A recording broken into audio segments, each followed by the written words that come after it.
Discovery of DNA यानी DNA की खोज। सर्वप्रथम 1665 यानी 1665 में रॉबर्ट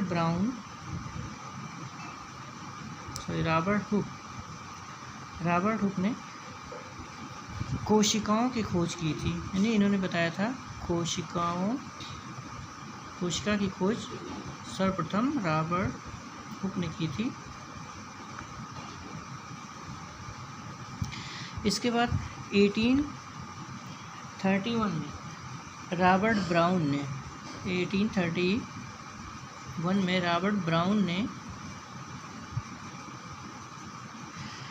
ने कोशिकाओं में केंद्रक की खोज की।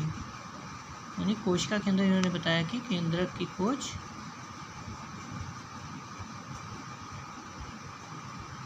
रॉबर्ट ब्राउन ने, यानी 1665 में रॉबर्ट हुक ने कोशिकाओं की खोज की थी और 1831 में फिर रॉबर्ट ब्राउन ने केंद्रक की खोज की थी। इसके बाद नाइगेली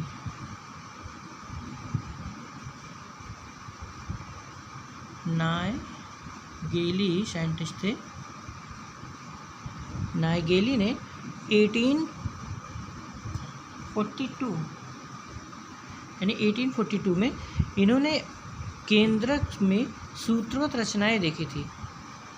जिन्होंने केंद्रक में सूत्रवत यानी कि सूत्र जैसे यानी स्ट्रक्चर देखा था, थ्रेड लाइक स्ट्रक्चर देखा, मतलब इन्होंने नाइगेली ने 1842 में सूत्रवत रचना देखी थी। इसके बाद जिन्होंने सूत्रवत रचनाएं देखी, जिन्होंने 1888 में वाल्डेयर ने गुणसूत्र का नाम दिया। फिर इसको इसी सूत्र यानी जो थ्रेड लाइक स्ट्रक्चर थी, फिर 1888 में वाल्डेयर साइंटिस्ट ने इन्होंने इसको गुणसूत्र यानी क्रोमोसोम का नाम दिया था।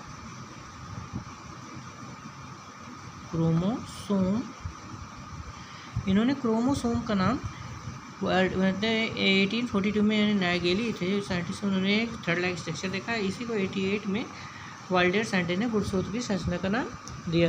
फिर 1869 में साइंटिस्ट हुए फ्रीडरिक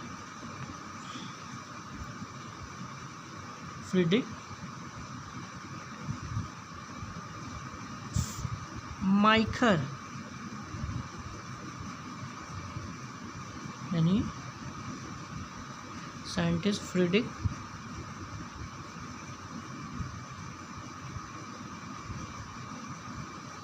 माइखर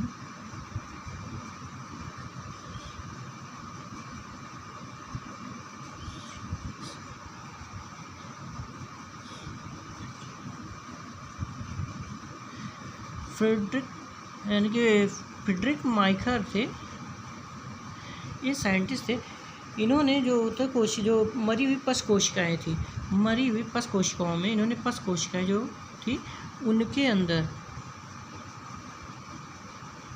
मरी हुई पश कोशिकाओं के अंदर केंद्रकों में कुछ केंद्रीय पद, इन्होंने क्या हुआ, जो माइखर थे ये पश कोशिकाओं में मरी हुई पश कोशिकाएँ थी जिनके अंदर केंद्रीय पदार्थ निकाला था।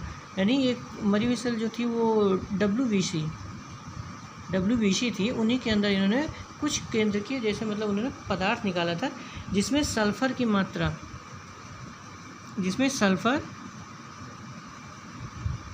और फास्फोरस की मात्रा थी।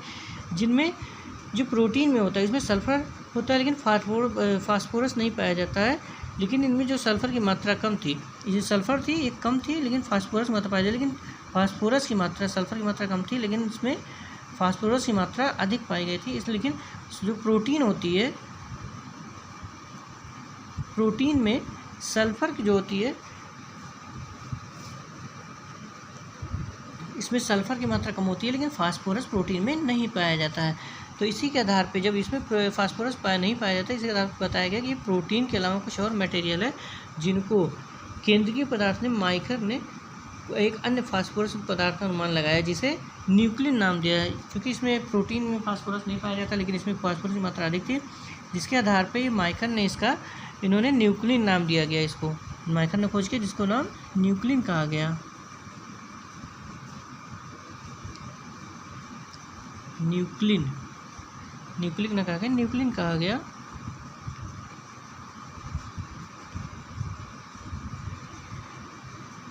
न्यूक्लिन कहा गया जो बाद में न्यूक्लिक अम्ल के खोज का श्रेय ना, जो इसमें न्यूक्लिन कहा गया जो इन्हें न्यूक्लिक अम्ल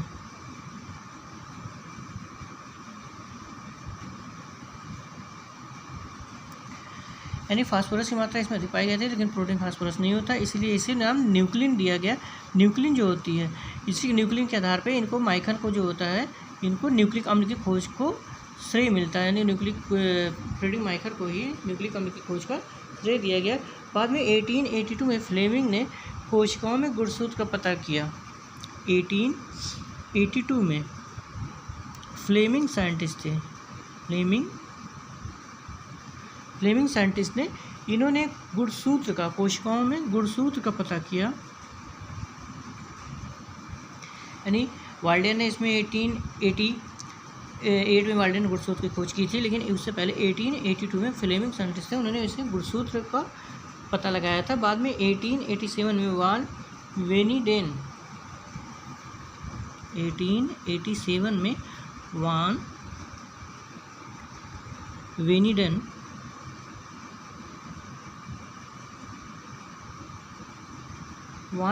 जो थे, इन्होंने पता लगाया कि जीवों में समस्त दैहिक कोशिकाओं, जो दैविक कोशिकाएं होती है, यानी पूरे शरीर में जो सेल्स होती हैं, इनमें जो होती हैं समान गुणसूत्र पाए जाते हैं, यानी गुणसूत्र की संख्या समान होती है। लेकिन जो युग्मक कोशिकाएं होती हैं, युग्मक मतलब जो गैमीट होते हैं, गैमीट जो होते हैं, इसमें n पाए जाते हैं, यानी सिंगल पाए जाते हैं। इसमें गैमीट युग्मक जो संख्या थी उसमें n संख्या में पाए जाते हैं, यानी आधे पाए जाते हैं। जो कोशिकाएं होती हैं उनकी संख्या आधी थी गुणसूत्र में।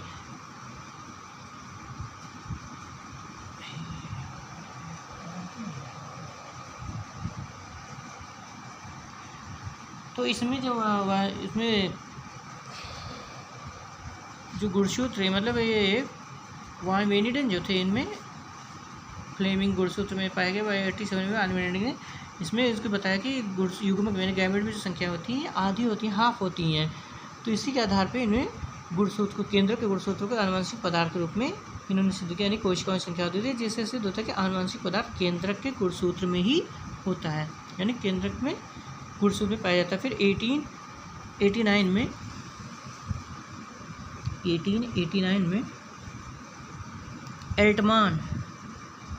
एल्टमान साइंटिस्ट थे, इन्होंने क्या किया, एल्टमान ने केंद्रीय पदार्थ में प्रोटीन अलग करके शेष फास्फोरस पदार्थ को न्यूक्लिक अम्ल का नाम दिया।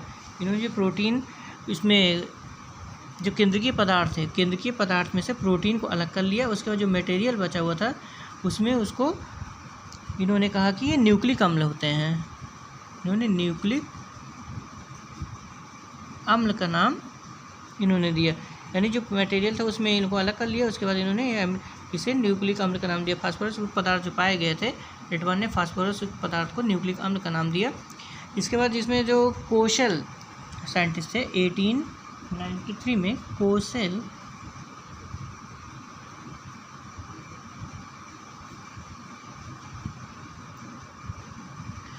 कोशल साइंटिस्ट थे। ये साइंटिस्ट जो थे, इन्होंने इस न्यूक्लिक अम्ल को विखंडन करके 4 प्रकार के नाइट्रोजनी समाचार का प्रयोग पता लगाया, जिसमें 4 प्रकार के समाचार थे नाइट्रोजनी, जिनमें इन्होंने एडेनिन,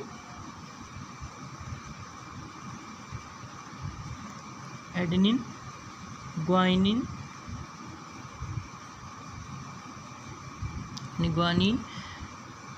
साइटोसिन एवं थाइमिन पता किया, यानी एडेनोसिन, ग्वानिन और साइटोसिन, थाइमिन का पता लगा। नहीं, ये फास्फोरस पदार्थ से नाइट्रोजन बेस उन्होंने ये बताया कि 4 होते हैं, और इसमें फास्फोरिक अम्ल तथा कुछ कार्बोहाइड्रेट भी पृथक किए गए थे, जिसके लिए 1910 में नोबेल पुरस्कार इनको 1910 में नोबेल पुरस्कार इसीलिए मिला था, यानी नोबेल प्राइज़ 1910 में। इसको इन्होंने समाचार यानी एडेनोसिन, ग्वानिन और साइटोसिन, थाइमिन को अलग किया था। इसके अलावा इन्होंने फास्फोरस जो मटेरियल उसमें कुछ कार्बोहाइड्रेट को पृथक किया था, जिसके लिए इन्हें 1910 में नोबेल पुरस्कार दिया गया और 1909 में लेविन ने ईस्ट कोशिकाओं में केंद्रक यूरेसिल और न्यूक्लिक अम्ल प्राप्त किया था। 1909 में लेविन साइंटिस्ट थे, इन्होंने ईस्ट कोशिकाओं के अंदर, जो ईस्ट कोशिकाएं पाई जाती हैं उसके अंदर से यूरेसिल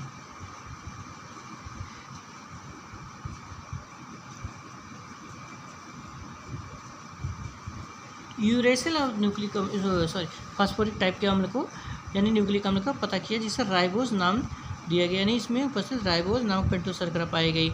इससे पता लगा कि आरएनए में होता है जो, यानी इसमें राइबोज शर्करा यूरेसिल जो थी ये राइबोज शर्करा पेंटोस पाई गई, राइबोज शर्करा पेंटोस पाई गई, जिसमें आधार पे ये राइबोज शर्करा पाई गई जो इसमें आरएनए में पाया जाता है, आरएनए में मिलता है। तो इसके आधार पर इन्हें डीऑक्सीराइबोज शर्करा का पता लगा, जिससे डीएनए में होता है। इससे सिद्ध हो गया कि केंद्रक में 2 प्रकार के न्यूक्लिक अम्ल पाए जाते हैं। इससे सिद्ध हुआ कि केंद्रक के अंदर 2 प्रकार के अम्ल पाए जाएंगे, जिसे डीएनए और आरएनए होते हैं। यानी कोशिकाओं के अंदर, यानी जो कोशिका केंद्र की पदार्थ होता है, इसमें 2 तरह के न्यूक्लिक अम्ल होंगे, एक आपका डीएनए होगा, दूसरा आरएनए होगा।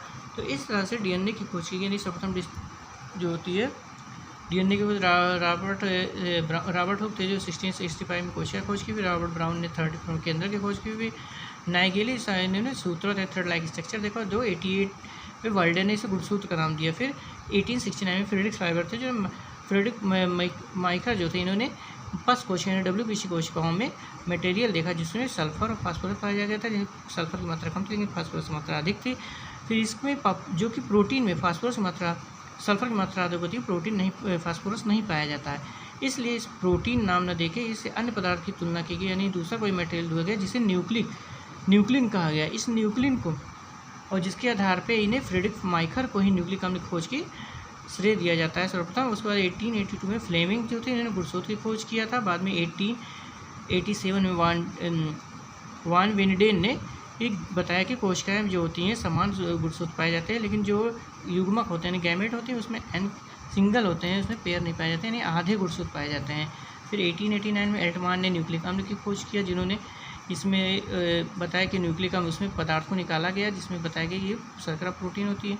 फिर 1893 में कोशिका साइंटिस्ट ने 4 प्रकार के अपनी समाचार निकाले, जैसे एडेनिन, ग्वानिन और साइटोसिन थायमिन, जिसके आधार पर 1910 में इनको नोबेल प्राइज़ दिया गया था। और 1990 में ही लेविन साइंटिस्ट जो ईस्ट में एक अन्य प्रकार के फास्फोरस अम्ल का यानी न्यूक्लिक अम्ल की खोज की, जिसे यूरेसिल कहा गया, जो राइबोज शर्करा यानी पेंटोस शर्करा में पाया जाता है। जिसके आधार पर क्लियर हो गया कि जो डीएनए यानी कि न्यूक्लिक अम्ल जो होते हैं यानी केंद्रीय पदार्थ जो होते हैं 2 प्रकार के होते हैं, डीएनए और आरएनए, डीऑक्सीराइबोज शर्करा और इसमें राइबोज न्यूक्लिक यानी डीऑक्सीराइबोज न्यूक्लिक अम्ल और इसमें राइबोज न्यूक्लिक अम्ल, दोनों इस तरह से पाए जाते हैं।